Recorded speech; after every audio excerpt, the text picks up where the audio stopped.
Hello বন্ধুরা, আজকে আমি তোমাদেরকে দেখাবো লাচ্ছা পরোটা বানিয়ে। একদম রেস্টুরেন্টের মতো লাচ্ছা পরোটাটা তোমাদেরকে বানিয়ে দেখাবো বাড়িতে কিভাবে সহজেই আমি এটা বানালাম। তোমরা কিন্তু ভিডিওটা শেষ পর্যন্ত দেখো, তবেই কিন্তু তোমরা বুঝতে পারবে যে কত সুন্দর লাচ্ছা পরোটা বাড়িতেই বানানো যায়, আর টেস্ট কিন্তু অসাধারণ হয়। তো রেসিপিটা তোমরা শেষ পর্যন্ত দেখো, আশা করছি তোমাদের কিন্তু ভালো লাগবে। আর যে বন্ধুরা এখনও আমার চ্যানেলটা সাবস্ক্রাইব করনি, তাদের কাছে আমার অনুরোধ, প্লিজ তোমরা চ্যানেলটা সাবস্ক্রাইব করে নাও আর নতুন নতুন ভিডিও পাওয়ার জন্য। তো দেখো, লাচ্ছা পরোটা বানানোর জন্য আমি নিয়েছি ময়দা। তোমরা যতটা বানাবে ঠিক সেই রকম পরিমাণে নেবে। এখন এই ময়দার মধ্যে চিনি দিয়ে দিলাম। এখন দিয়ে দিচ্ছি স্বাদ মতো নুন, সামান্য পরিমাণ কিন্তু নুন দিতে হবে। এরপর এটাকে হাত দিয়ে ভালোভাবে মাখিয়ে নিচ্ছি আমি। এরপর এটাকে একদম হালকা উষ্ণ গরম দুধ দিয়ে মাখতে হবে। তো একটু একটু দুধ দিয়ে আমি প্রথমে কিছুটা মেখে নেব। তো দেখো, মাখা হয়ে গেছে। এরপর এটাকে একটুখানি জল দিয়ে দিয়ে মাখতে হবে। তো দেখো, ময়দাটা মাখা হয়ে গেছে। এরপর এর মধ্যে তেল মাখিয়ে আমি কিছুক্ষণ রেখে দেব। কিছুক্ষণ পর আমি এটাকে নিয়ে এলাম। এরপর এটা কেটে আমি লেচি বানিয়ে নেব। লিচিগুলো একটু বড় বড়ই বানাবো, কারণ লাচ্ছা পরোটা যেমন শেপে আসে সেই রকম। তো দেখো, এখানে আমি 5টা নিয়ে নিয়েছি। এরপর কিভাবে বানাচ্ছি তোমরা দেখো। প্রথমে আমি এটাকে বেলে নেব।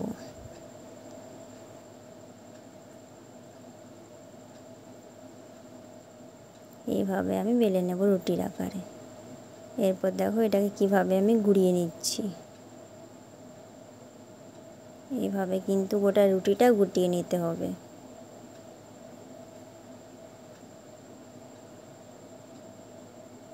পুরোটা গুটিয়ে নিলাম।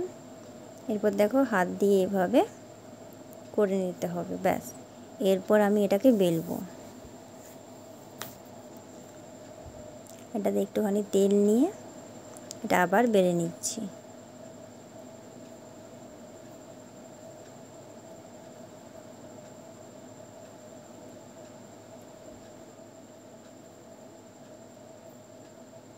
তো ব্যাস, গোল করে বেলা হয়ে গেছে। দেখো, এটাকে আরও একবার বেলতে হবে, তবেই কিন্তু লেয়ারটা হবে। তোমরা যদি একবার করে দাও তাহলে কিন্তু হবে না। এটাকে দুবার, কেউ আবার 3বারও করতে পারে যদি লেয়ার না হয়। তো দুবার করলে আশা করছি হয়ে যাবে।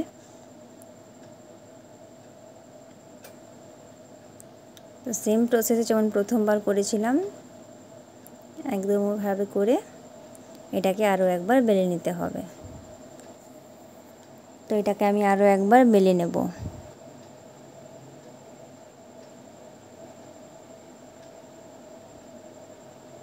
তো দেখো বন্ধুরা, বেলা হয়ে গেছে। এইভাবে কিন্তু আমি সব লাচ্ছা পরোটাগুলো বেলে নেব। তো দেখো, সবগুলো আমি বেলে নিয়েছি। এরপর আমি এগুলো ভেজে নেব। যখন দেখবে ভাজা হয়ে যাবে তখন কিন্তু লেয়ারগুলো আস্তে আস্তে বেরিয়ে আসবে। তো দেখো, ফ্রাই প্যানে দিয়ে দিয়েছি আমি একটা। এরপর দেখো, কিছুটা আমি সাদা তেল দিয়ে দিলাম, ব্যাস উল্টে নিয়েছি। এইভাবে কিন্তু উল্টে উল্টে ভাজতে হবে।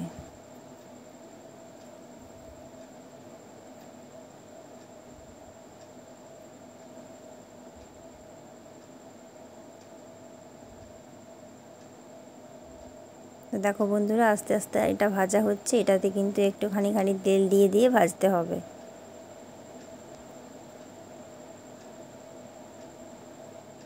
যেন সব দিকটা ভাজা হয়ে যায়, সেই দিকে খেয়াল রাখতে হবে কিন্তু।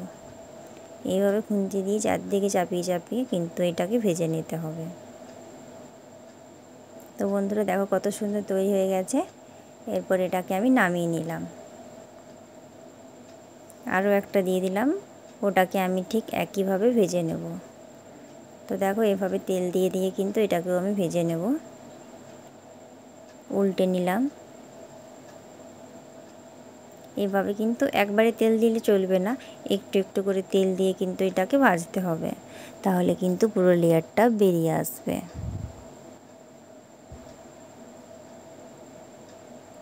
আর তোমরা যদি ফ্লেমটা লো করো তাহলে কিন্তু বেশি ভালো হয়। তো দেখো বন্ধুরা, এই পরোটাটাও মোটামুটি হয়ে এসছে। এটাকে এরপর আমি নামিয়ে নেব।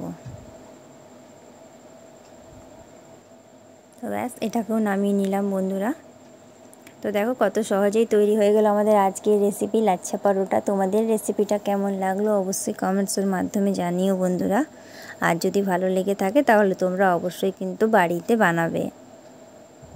তো দেখো তোমাদেরকে দেখিয়ে দিই যে কীভাবে লেয়ারটা বেরিয়ে আসছে। দেখো এভাবে মুড়লে কিন্তু খুবই গরম, কিন্তু সঙ্গে সঙ্গে নামিয়েছি। তো দেখো কেমন লেয়ারটা, এই দেখো লেয়ারটা বেরিয়ে আসছে। এই দেখো সব লেয়ারগুলো এভাবে বেরিয়ে আসবে, একদম দোকানের মতো খেতে লাগবে। তো তোমরা এই রেসিপিটা বাড়িতে অবশ্যই একবার ট্রাই করো আর আমাকে কমেন্টসের মাধ্যমে জানাও যে কেমন হয়েছে। এই রেসিপিটা ভালো লাগলে কিন্তু লাইক, কমেন্ট, শেয়ার আর আমার চ্যানেলটা সাবস্ক্রাইব করতে কিন্তু একদমই ভুলবে না। ভালো থেকো।